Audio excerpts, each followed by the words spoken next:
Hello friends, Joy Rider film में आपका स्वागत है। जैसे कि आपको सबको पता है, क्वार्टर वन के रिजल्ट आने शुरू हो गए हैं। अब अच्छी अच्छी कंपनियों के रिजल्ट आने लगे हैं।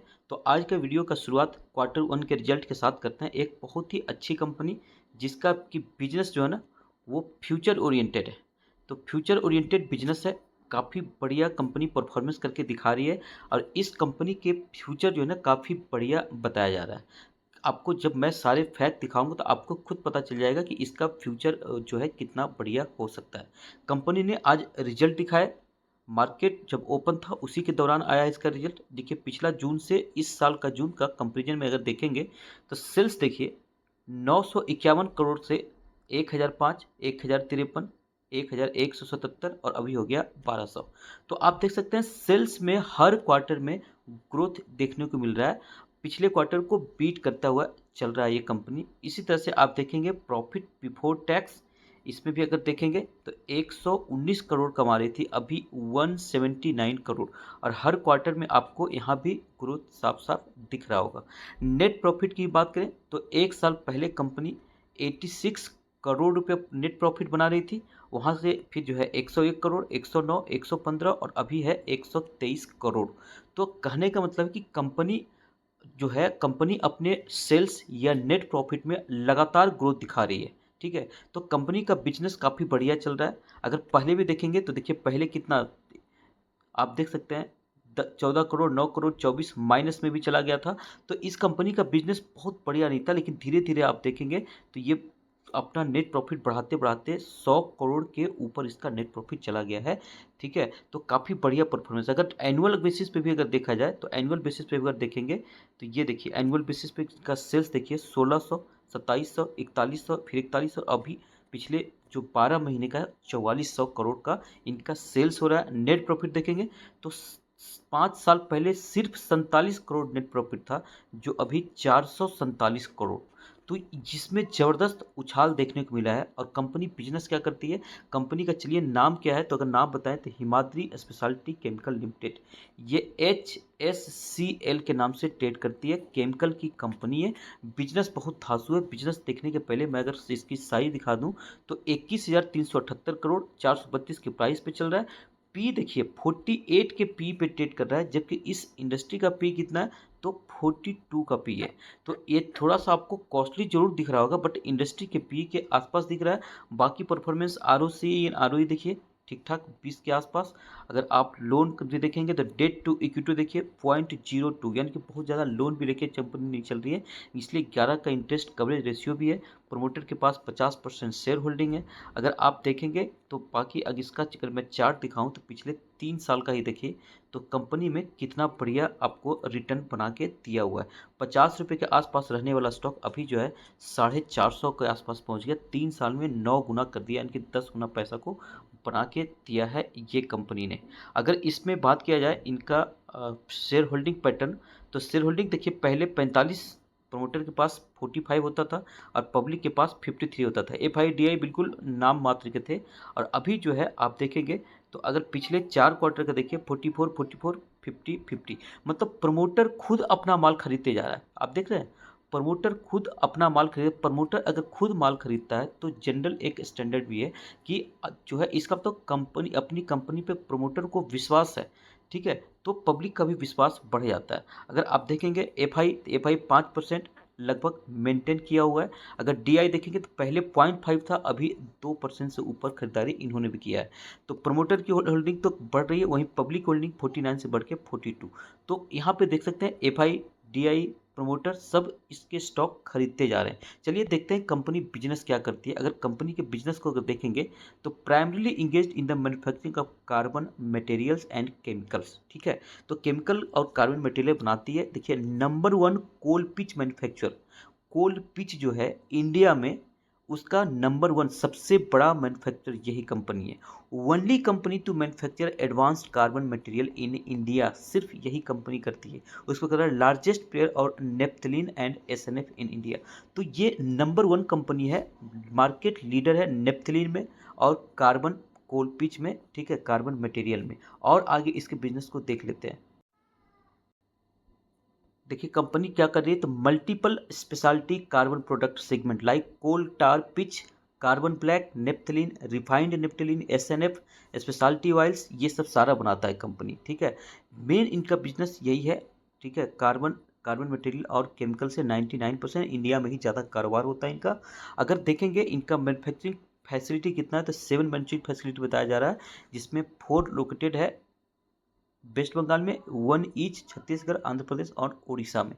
अगर इसका बात किया जाए कौन कौन से इंडस्ट्री को ये सर्व करती है, तो देखिए paints industries, plastic and fibre industry, anti corrosive material, defence, aluminium, infrastructure, rubber material और पावर। हाल फिलहाल कंपनी का जो है ना मेन इनका जो है, अगर मैं अभी बताऊं, ईबी इलेक्ट्रिक व्हीकल से रिलेटेड काफ़ी बढ़िया बिजनेस चल रहा है, और इसमें कंपनी पूरा अपने प्रयास कर रही है मार्केट लीडर बनने के लिए। आगे मैं इसका जिक्र करूंगा, इसके पहले देख लेते हैं कंपनी का क्लाइंट्स। क्लाइंट्स देखिए Vedanta, MRF, Apollo tyre, Pidilite, Hindalco, copper, Birla tyre, CEAT, Goodyear. तो कहने का मतलब कि कंपनी का फ्यूचर ग्रोथ काफ़ी बढ़िया दिख रहा है। कंपनी का चलिए ईवी से रिलेटेड कितना काम कर रही है उसको भी एक नज़र ले लेते हैं।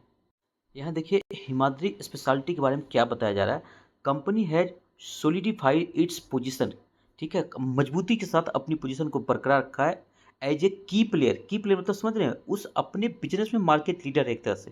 अक्रॉस वेरियस प्रोडक्ट्स, कौन कौन से प्रोडक्ट्स हैं, इंक्लूडिंग बैटरी मटेरियल्स।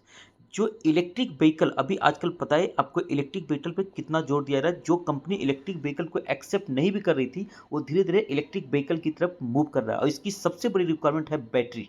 ठीक है, ये बैटरी और बैटरी मटेरियल बनाने में, बैटरी में जो रिक्वायरमेंट है उसको बनाने में ये नंबर 1 कंपनी। डिफरेंट तरह के केमिकल्स का यूज होता है, उसको बनाने का ये काम करती है। उसके साथ ही साथ कोल tar pitch, carbon black, naphthalene, ठीक है, रिफाइंड नेप्थलीन, एसएनएफ और स्पेशलिटी ऑयल्स बनाने में ये की प्लेयर ये कंपनी है। अब देखते हैं इसका लिथियम आयन बैटरी से मेन बिजनेस जो लिथियम आयन बैटरी का जो है, अभी हाल फिलहाल इस पर कंपनी कितना जोर दे रही है। तो कंपनी देखिए लिथियम आयन बैटरी क्या है, जो ईबी का बिजनेस है ना, ईबी में लिथियम आयन बैटरी का ही इस्तेमाल किया जाता है, नॉर्मल बैटरी का इस्तेमाल नहीं किया जाता। और लिथियम आयन बैटरी के फील्ड में ये जो है काफ़ी बढ़िया काम करी है। With its the increasing adoption of electric vehicles in India and globally, ठीक है, demand for lithium ion battery is expected to grow significantly. तो लिथियम आयन बैटरी का डिमांड अगले आने वाले वर्षों में काफ़ी ज़्यादा रहने वाला है। इलेक्ट्रिक व्हीकल जो है उसकी डिमांड इंडिया और ग्लोबल लेवल पे काफ़ी ज़्यादा बढ़ रही है। रिकॉग्नाइजिंग दिस ट्रेंड, इसीलिए क्या बताया जा रहा है कि company has diversified its offerings to align with industry needs and strengthen the local manufacturing and EV supply chain ecosystem in India. तो इंडिया के अंदर ईवी सप्लाई से रिलेटेड जो अपना बिजनेस है इसको कंपनी स्ट्रॉन्ग कर रही है, उसको बढ़ा रही है और अपनी डाइवर्सिफाइड कर रही है। मतलब इसमें विभिन्न तरह के केमिकल्स जो लगते हैं, हर तरह के केमिकल को बनाने के लिए कंपनी रेडी दिख रही है। इसका असर आपको यहाँ पे साफ साफ और देखने को मिलेगा। कंपनी ने हाल ही में दिसंबर में अनाउंस किया था state of the art manufacturing facility, किस लिए, लिथियम आयन बैटरी कंपोनेंट के लिए। तो आप देखिए कितना एग्रेसिवली इस पे फोकस करके कंपनी काम कर रही है। तो लिथियम आयन बैटरी जो है उसको पूरा एकदम फोकस किए हुए, ठीक है। तो लिथियम आयन बैटरी से इन्होंने प्रोडक्ट भी एक अलग से स्टेट ऑफ आर्ट प्लांट भी लगाया। उसके अलावा यहाँ पर करा company has recently acquired 40% stake in Invati creations. Invati creation एक अलग कंपनी जिसका 40% स्टेक इसने खरीद लिया। अब ये कंपनी क्या करती है, to engineer high quality lithium ion battery materials, देख सकते हैं। तो ये लिथियम आयन बैटरी पे पूरा एग्रेसिवली किस तरीके से काम कर रही है। The comprehensive lithium ion battery industry encompassing activities ranging from mining to recycling, ठीक है। तो इसका कहा जा रहा है कि पूरा ये जो लिथियम आयन बैटरी इसका इंडस्ट्री जो है ना, इसका इंडस्ट्री काफ़ी बड़ा होने वाला है। आगे आने वाले समय काफ़ी इस पर डिमांड रहने वाली है, और उसमें बहुत अच्छा काम कर रही है कौन, हिमाद्री स्पेशलिटी केमिकल लिमिटेड। तो इस स्टॉक को भैया आप जाके रिसर्च करिए, बहुत बढ़िया स्टॉक, बहुत बढ़िया रिटर्न बना के देने के बाद भी बहुत अच्छा आगे स्कोप इसमें दिख रहा है। चलिए देखते हैं इसमें कितना रिटर्न हमने देख लिया। 3 साल में ये जो है पैसा कर दिया है 10 गुना। अभी भी इसमें सही पी पे मिल रहा है, और इसमें अभी भी काफ़ी बढ़िया पोटेंशियल बचा है, लॉन्ग रन में बढ़िया आपको रिटर्न बना के दे सकता है। चलिए ये तो हो गया डिटेल्ड इस स्टॉक के बारे में। बाकी जो आज का जो इंपॉर्टेंट न्यूज़ है उसको भी कवर करते हैं शॉर्ट में। एक बहुत ही पॉपुलर स्टॉक इरेडा, ठीक है, Indian renewable energy development agency IREDA, ये जो है रिन्यूएबल एनर्जी से रिलेटेड जो कंपनी है उसको फाइनेंसिंग का काम करती है। बहुत ही बढ़िया स्टॉक, पॉपुलर स्टॉक हो चुका है क्योंकि बहुत बढ़िया रिटर्न बना के दिया है। अगर 6 महीने में देखेंगे तो 6 महीने में पैसा कर दिया है 127%, मतलब कि एक साथ कर सकते हैं डबल कर दिया है, बहुत बढ़िया रिटर्न बना के दिया है। बट आज 6% डाउन। इसके रिजल्ट आए थे, रिजल्ट कल आए थे और कल भी एक स्टॉक जो है बहुत अच्छा नहीं किया था और आज ये 6% डाउन है, जबकि इसके रिजल्ट बढ़िया आए थे। अगर रिजल्ट की बात किया जाए तो रिजल्ट में कोई खराबी नहीं है, बट फिर भी स्टॉक गिर क्या रहा है, क्या इसके बारे में एनालिस्ट बता रहे हैं, उसको जरूर आप जान लीजिए, नहीं तो आप बाद में पछताएंगे। देखिए, एक इंडियन जो है कैपिटल फर्म है, वो है फिलिप कैपिटल, ठीक है।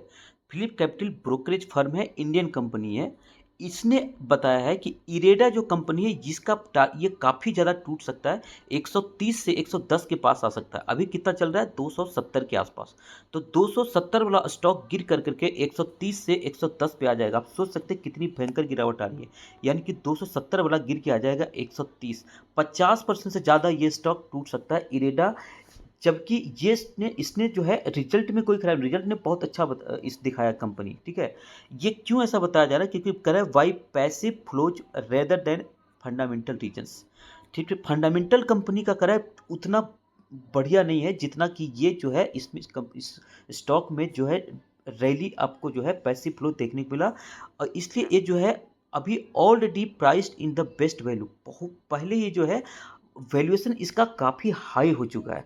दूसरा बताया जा रहा है कि ऐसा नहीं कि इसका बिजनेस नहीं बढ़ेगा, ब्रोकरेज फर्म ये भी कर रही है, ये बिलीव कर रही है कि continuing growth of the company as likely to strong loan growth at CAGR 25%। देखिए, 24 से 26 साल का जो 3 साल का टेन्योर, उसमें 25% के हिसाब से इसका लोन बुक ग्रो करेगा।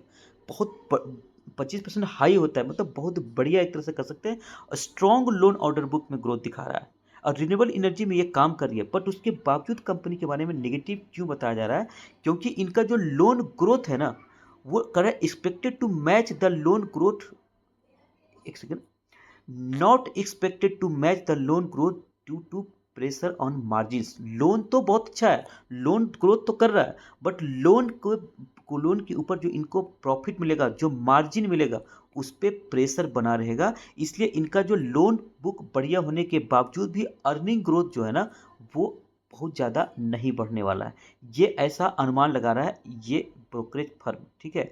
दूसरा बताया जा रहा है रीजन की प्राइवेट सेक्टर को काफ़ी ज़्यादा ये लोन दे रहा है, इसलिए वल्नरेबल पोर्टफोलियो हो गया इनका। वो लोन प्राइवेट सेक्टर को दे रहे, वो लौटेगा नहीं लौटेगा कितना, उस पर इसलिए भी जो है कॉन्फिडेंस नहीं बन रहा है, confidence for low credit cost in the medium term. तो ये सब कुछ रीजन है जिसके कारण बताया जा रहा है कि ये इरेडा आपको जरूर पता होना चाहिए, नहीं तो आप पछताएंगे। अगर आपके पास है तो आप कुछ क्वांटिटी सेल कर सकते हैं, स्टॉक में कोई दिक्कत नहीं है।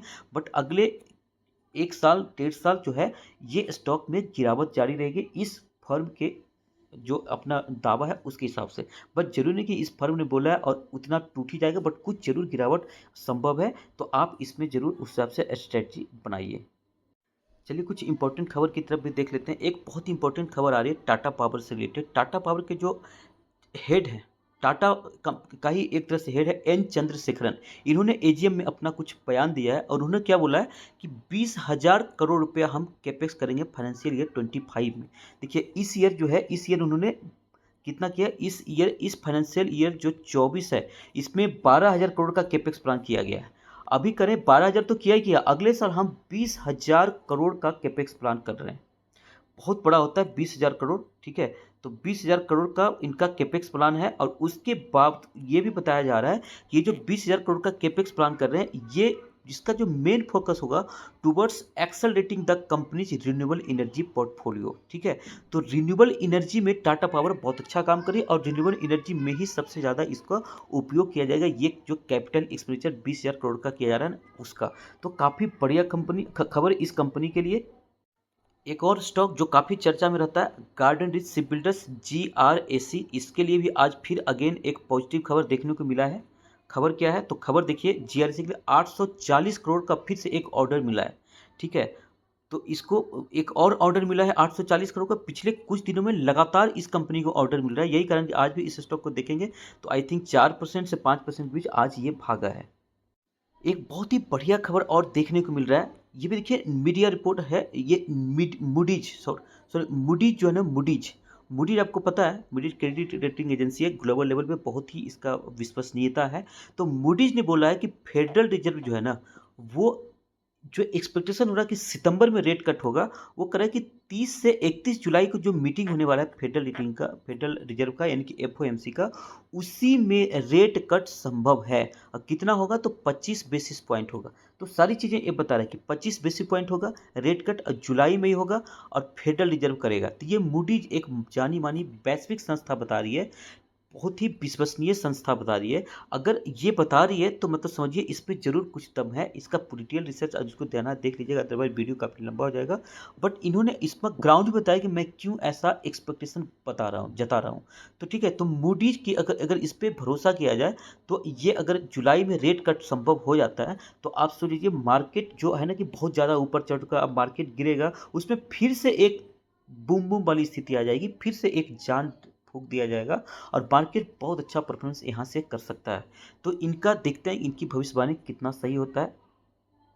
चलिए वीडियो को क्लोज करते हैं एक स्टॉक के बारे में बात कर करके। एंजल वन उस स्टॉक का नाम है, एंजल वन बहुत अच्छी कंपनी थी, बहुत अच्छा रिटर्न बना के दिया, 4000 के लेवल पे गया और अभी जो है 4000 के लेवल से टूट कर करके ये 2000 के लेवल के आसपास पहुंच रहा है। कल इसके रिजल्ट आए थे, उसके बाद आज इसके परफॉर्मेंस देखना था तो आज ये 2% से ज़्यादा डाउन ही दिखा है। यानी कि जिस तरह से रिजल्ट आए थे, रिजल्ट बहुत अच्छे नहीं थे, अब वही कारण कि स्टॉक में बहुत ज़्यादा ग्रोथ देखने को नहीं मिला। हालांकि पी काफ़ी कम है, सिर्फ 16 के पी पे आ गया स्टॉक, बाकी परफॉर्मेंस काफ़ी बढ़िया है। इंडस्ट्री पी भी देखिए इसी के आसपास है। अगर स्टॉक देखेंगे तो पिछले हाई से काफ़ी ज़्यादा टूट चुका है। अगर 3 साल का चार्ट लगाएं तो 3 साल का चार्ट में आप यहाँ देख सकते हैं, ये स्टॉक देखिए 4000 के आसपास गया था और अभी 2200 के आसपास काफ़ी ज़्यादा टूट गया है। और ये जो 200 डेज का मूविंग एवरेज है इसके भी नीचे चला गया, यानी कि स्टॉक काफ़ी वीक हो गया है। ऐसे में इसको अच्छे रिजल्ट की दरकार थी, बट रिजल्ट उतने अच्छे आए नहीं। अगर रिजल्ट आप देखेंगे तो ये देखिए सेल्स में तो ग्रोथ आपको दिख रहा है, बट अगर आप देखेंगे नेट प्रॉफिट 221 था, अभी 293। ईयर ऑन ईयर बेसिस पे तो बढ़िया दिख रहा है, बट क्वार्टरली बेसिस पे इसमें बहुत ज़्यादा गिरावट दिख रही है। तो यही जो क्वार्टरली बेसिस पे जो गिरावट दिख रही है इसका कारण ही है कि आज स्टॉक अच्छा परफॉर्मेंस नहीं कर पाया, और ये स्टॉक में गिरावट या प्रेशर कर सकते हैं बना रहेगा। क्योंकि एक और इस स्टॉक में जो अभी देखा गया शेयर होल्डिंग पैटर्न, अगर आप देखेंगे चेक करेंगे तो ये देखिए इस क्वार्टर में प्रमोटर ने शेयर होल्डिंग कम किया है।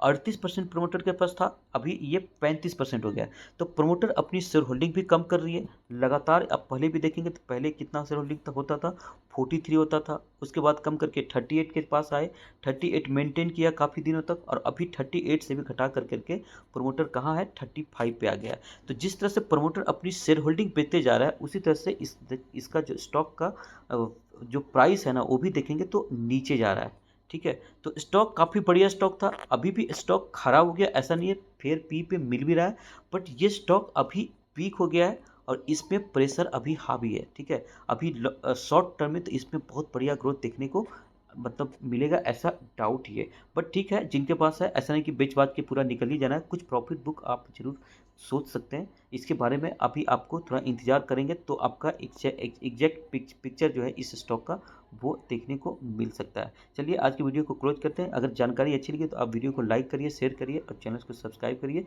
थैंक यू, धन्यवाद।